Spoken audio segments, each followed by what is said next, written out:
All right, folks, it's been a minute, but we are back with another Pro-Am review where Matt Gibbons will once again be serving as a pro and I will be serving as your am. And we're going to be checking out a new disc from Discmania. But before we get into that, let's hear from our sponsor who helps make this possible.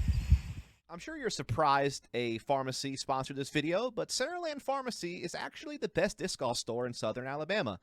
They carry a wide variety of discs from all the top manufacturers, including Innova, Discraft, Discmania, and all the Trilogy brands, as well as MVP and Axiom. They also carry plenty of plastic from lesser-known brands, such as Lone Star Disc and Thought Space Athletics. Their pricing is fantastic. And speaking of pricing, they have a very robust used disc section where you can get some lightly used plastic for a fantastic price, and you can also pick up various disc golf equipment that'll help you along the way. So if you're in Mobile County or any of the surrounding areas, or heck, even if you're on the Eastern Shore, definitely pass on by the Saraland Pharmacy, as they have a wide variety of equipment that I'm sure you'll love, and it's definitely worth the trip. You certainly won't regret it. All right, so now that we have heard from our partner who helped make this video possible, what disc are we looking at today, Matt? We're looking at the new S-Line DD from Discmania. It's an 11.6 -3.2. So kind of the flippier and slightly more glidey counterpart to the DD1s, which we'll also have in this video. Right, and we're actually getting a chance to review this really early. This disc does not come out, I don't think, until September 13th. If I'm wrong on that, I'll put a correction on there.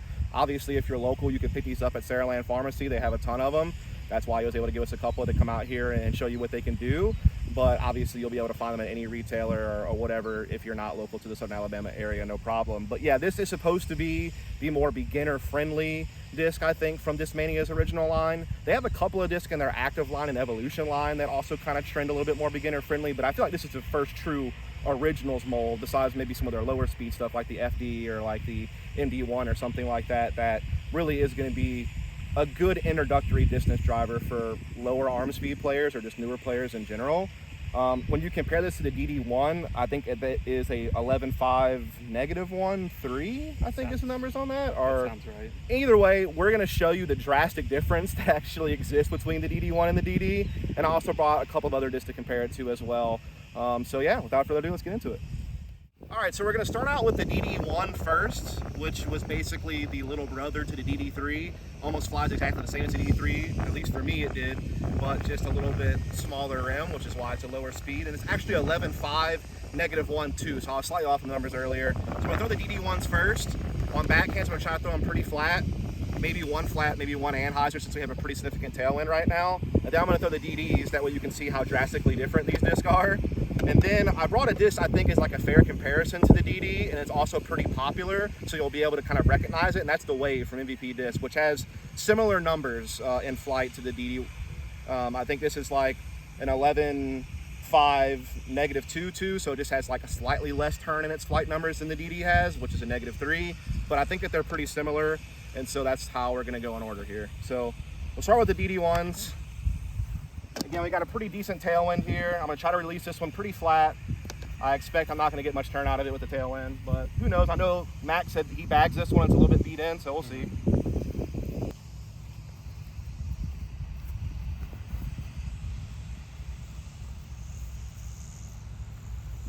That's the DD1 I remember. That's the one. If you remember when we did this review, we were actually surprised how stable these were. Just based on kind of what we thought it was going to be in comparison to the DD3, but they wound up being almost like DD3s. So with this one, with it being a tailwind, I might try to get over on it a little bit, see if I can flex it. That one, obviously, for me, had no real turn in this tailwind.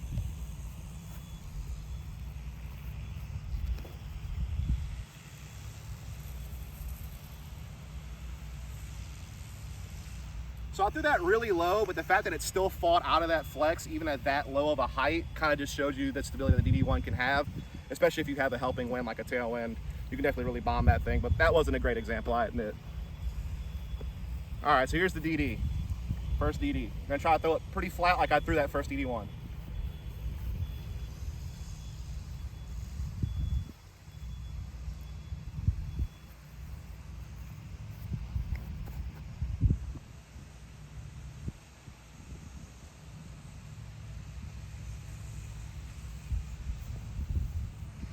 Big difference. big, that's in a tailwind, by the way. To be fair, I might have got over on that one a little bit. I'm gonna try a little better at making sure I get this flat. But this isn't a tailwind, remember.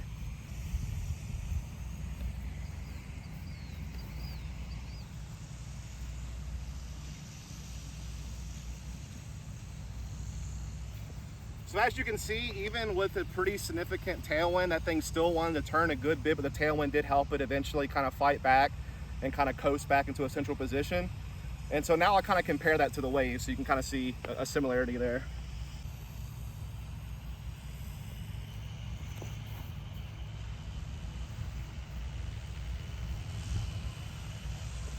For some reason, neutron waves just fly more understable to me. I'm not sure why that is, but you can see it flew very similar to the DD. So anyway, I'm gonna go collect those discs, tell you a couple of distances, and then we'll kind of just talk about it from my perspective as an AM. All right, so I'm back with some distances and to talk to you just a little bit about my initial thoughts about the DD. So first disc I threw was this DD1, a little bit seasoned, and remember, we were throwing in a pretty decent tailwind, like I would say somewhere between 5 and 10 miles per hour, so it was decent enough to where it would have impact on the flight, so these just probably flew a touch more stable than normally would. So for example, if I threw this DD into a headwind, gonzo, like I don't think it's ever gonna work out. But anyway, the DD1 wound up being 310 feet on a flat release in a tailwind, which is kind of what I expected. The DD1 usually has always flown pretty stable for me, and so I'm not too surprised to see that number. And again, you can see the drastic difference. The DD1 in a tailwind didn't really want to flip that much for my arm speed, basically just flew straight and then faded out, but still, you know, got some decent distance, not too upset about it by any means. Now the first DD that I threw, which I might have got a little bit over on in my opinion, I don't know that I gave it like the best flat release, it may have been like slight Annie, 404. So I haven't broke the 400 foot barrier in a pretty long time, and obviously the tailwind probably helped me do it, but either way, you know, you could see this thing pretty much turn the entire time. It kind of panned out at the end, but it never really wanted to fight back. Pretty unstable disc.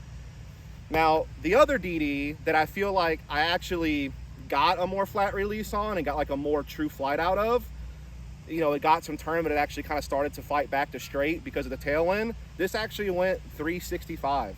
So got some pretty good distance out of this, and this neutron wave, the exact same distance, 365. And to me, it pretty much had a very similar flight path where both these discs on flat releases in a tailwind still got good turn because of their understability, but then we're able to kind of flatten back out and get back to a straight position and get some good penetration down the fairway. And so kind of what this leaves me with the DD1 is, it is definitely a way more understable complement to the DD1. So if you are someone that likes Discmania, but when you were trying to throw DD3s or Cloud Breakers or the new DD1, and you just felt like they were a little bit too overstable for you, the DD definitely won't be, I don't think. It might even be something that can be really nice for you for like a tailwind bomber, or if you're struggling with nose angle, it has enough understability to kind of help counteract that a little bit, I think. So I honestly think that if you're starting to make that leap from like throwing mids and fairway drivers and you want that first distance driver, the DD is really the first Discmania originals that I can really recommend that would probably serve that purpose pretty well. It kind of reminds me of some of the beginner-friendly discs that other companies have done, like the Sapphire from Latitude 264 is one that jumps out to me. And then, yeah, the Wave from MVP. I mean, very, very similar disc to the Wave. And in all honesty, they flew almost identical for my arm speed. And it makes me wonder if eventually there's going to be something that slots between the DD and the DD1, because the DD1, for me, super stable. DD, really understable. I wonder if there's a middle ground there.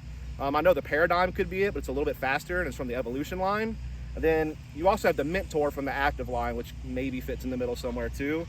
But either way, very understable disc, but can be very useful, I think, for AMs and like intermediate players, whether that be for hyzer flips to turn, or whether it be a tailwind bomber. I think you're gonna like this disc, but we'll let Max see what he can do with it. All right, so now I'm gonna try and show you a little bit of that back from that quick cut. Dustin got attacked by a little yellow jacket. That's fine. Listen, yellow jackets and me and this campus do not have a good combo to tell a story about. That's true. I got stung 6 times during a doubles tournament, and it cost me first place. Well, anyway, we're going to do the DD1s now. Let's do that. Wind shifted a little bit. We got a left to a right now. Shouldn't affect it too much. It's not too strong. I'm going to start with the DD1, this orange one. I'm going to throw this one flat, kind of 70% power. Get a good read on everything. I was only throwing 60% power, so.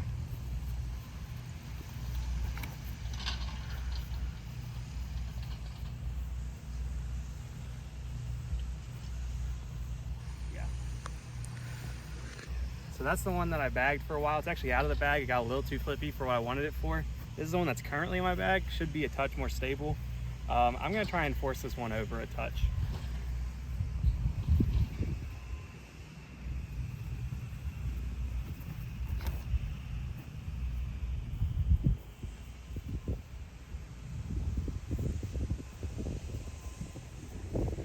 So that left to right, really just holding all of those anhysers a little bit.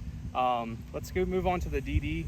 I'm gonna throw the first one pretty soft because it's so flippy, and so I don't want to flip it too much in this wind and have it be a bunk throw. But I'm gonna go like 40–50% on this one, slight hyzer flip, see what it looks like.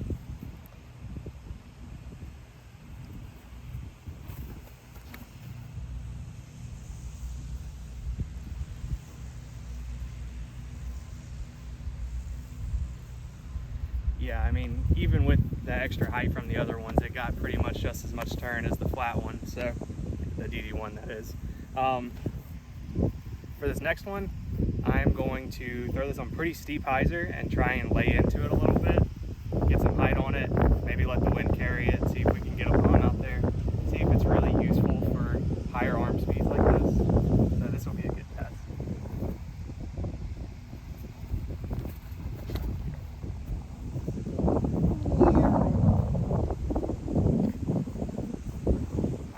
That was thrown straight up with a good amount of hyzer, flipped over into an almost roller, so that tells you a little bit about the integrity of it, but that doesn't mean it's not entirely useful. One thing that Dustin and I talked about was the roller aspect of it.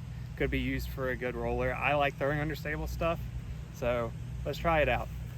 Throw this one flat, high, let it pan into the ground, see if we can get a bomb out of it. We'll see if Dustin can film it as well.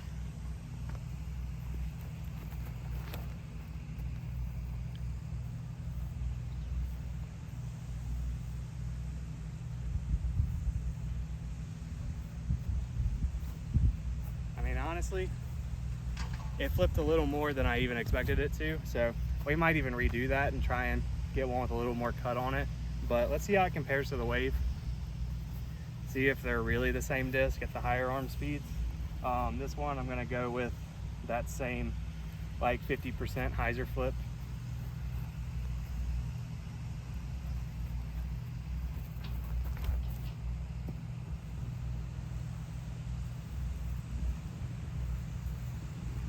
I mean, honestly, that was a pretty similar shot shape. So kind of what Dustin was saying does check out. Either way, I'm gonna go get some distances and we can talk about it then. The 50% hyzer flips with the Wave and the DD, those are right at both about 350, so pretty similar flights there. As for the DD, kind of got more into with the higher hyzer and the full pan. That was about 420, whereas the first DD1 that I got that I threw flat went about 430-ish. So I got a little bit more distance on it. The roller I threw ended right at about 450. So I think we might try and get a little bit better one in there because that one cut over too early. And then finally the DD1 that I threw on anhyzer and the wind took it was about 460. So definitely less angle integrity with these. It'll definitely hold a lot longer for lower arm speeds, but I do think once you get to a certain arm speed, they aren't going to be as useful for distance shots. That said, I do want to try and get another roller in there, so let's see if we can get a good one there. Still going. All right. And one thing I want to note with these, the stability is good on them, but I am a little skeptical because of the nose angle. If you can kind of get it in close there, you can see how the flight plate dips down into the nose a good bit. And so that's generally not what you want in long distance rollers because it promotes the disc flipping over onto its flight plate sooner in the rolling action of it.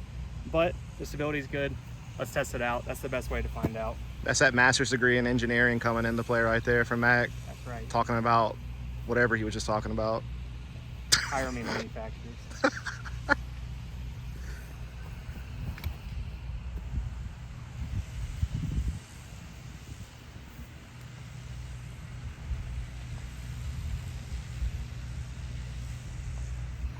That one was a lot better in terms of the rolling action. It hit on cut and kind of got a little bit of a left move before it came over to the right.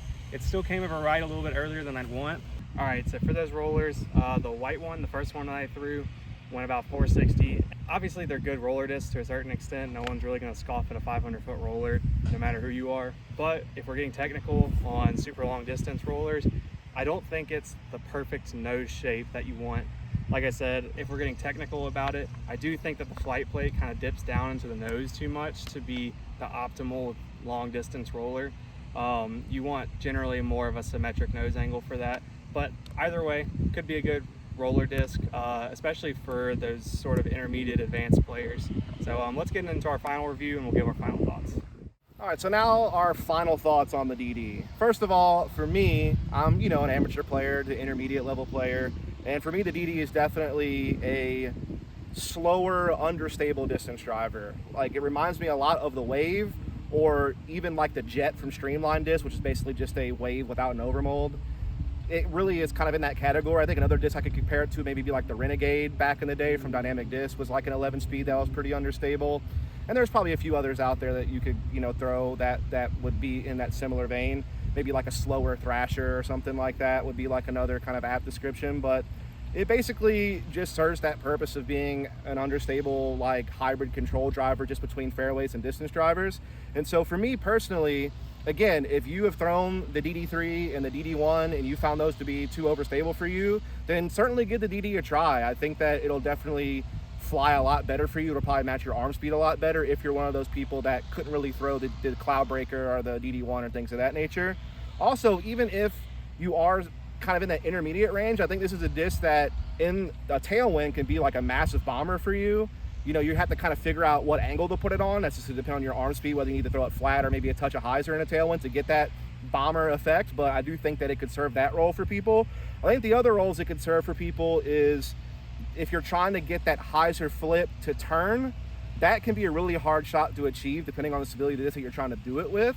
And I think in the right conditions, maybe this disc could do that for you. Like a touch of hyzer, flips up the flat, gets a little bit of turn, then pans out. If you're looking for that shot shape and you're in that more beginner to intermediate arm speed, this disc might achieve that. Again, you're gonna have to really work and kind of figure out what angle works best for you, and you're gonna have to test it in different wind conditions, but it could serve that role. And as Mac was saying, which I didn't understand at all because I don't have that type of brain power, it could be like a good roller disc for beginner to intermediate players. Like if you're just starting to learn how to throw rollers and you're not very good at them, maybe this is a little too fast. Like I would recommend a 9-speed like a Mantra or something like that, or a Hatchet. But this disc could also work in that role, maybe. But yeah, it definitely drifts. It was more unstable than I expected it to be. And it makes me wonder if Discmania will eventually create an originals disc that fits between this and the DD1. Because the DD1 is a -1 turn, this is a -3 turn. So there is room for that -2 spot.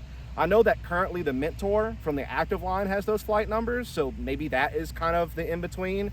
Also the Paradigm, I know in the Evolution line kind of fits maybe in between, but that is a 12 speed, so it's a little faster. But yeah, I'll be curious to see, how this evolves over time, I guess is my point. But this, right now, currently speaking, is probably the most understable thing that the originals line has ever come out with. But that could be great for beginners or lower arm speed players to kind of, if you're a Discmania fan, but you just couldn't really find a driver from them that worked for you, this might be it actually, finally. Yeah, so from my perspective, I think this is a really good disc for your middle of the road players. If you're playing tournaments, you're advanced, maybe lower, you're lower advanced, maybe you're intermediate players. I think this is going to be a good out of the box, bomber driver for those types of people. I think for a little bit higher arm speed, if you're constantly breaking the 400-foot barrier, maybe eventually getting like 450, or every once in a while getting 450, this might be a little less useful for you. I'm sure you could find a use for it. There's a use for every disc out there. But I do think this would be worth trying out if you're getting into rollers and you have that better arm speed. It's got a good stability to kind of help you learn the angles just to get them down at all. I also think what Dustin was saying about it being a good beginner distance driver, I think that has some truth to it. Maybe not beginner, but if you're graduated from you know, your fairway drivers, and you've got like a Mamba or some super flippy distance driver, and it's maybe getting a little too flippy for you, I think this is a good step up from that. And especially if you're trying to learn like hyzer flips or anything, this is great for that if you've got that middle of the road arm speed. So I really think this is a good disc for the average player, if I had to sum it up in one sentence. Yeah, I mean, I think that's pretty fair. I think we're both kind of in agreement on what role this disc serves and how it's going to be used by maybe more beginner or lower arm speed players, and how eventually its uses will kind of become less and less the higher your arm speed gets, but you could probably still find some use for it. You know, for example, as Mac was demonstrating, you know, simply down tempoing it, throwing 50% speed, it allows you to throw with less effort and still get like a hyzer flip to turn or something like that. So there's still reasons why you might want to do that if you're a little bit scared about really pumping one in the woods or something like that. So again, I do think sometimes people get into this mindset of like, oh, that's way too flippy, like I'll never get used to that. I don't know that that's ever totally true. Like, I think you can still find something for it. And so with that said, I think this DD will serve various roles for different people depending on their arm speed. You got to see some pretty drastic differences between me and him and our arm speeds and what it was able to achieve. And yeah, man, Discmania are just hitting right now. Like they're in their stride. This S-Line feels really good. I remember like the original S-Line FDs felt like a little more tacky. These feel more like True Star plastic. So really good feeling, lots of uses depending on your arm speed, and I like it a lot. So shout out to Discmania for putting out another banger, and shout out to Saraland Pharmacy for helping us out. Any shouts from you? Shout out to my sponsors, and shout out to everyone that watches the videos. We appreciate y'all just as much as you appreciate them. Heck yeah. See you next time. Later.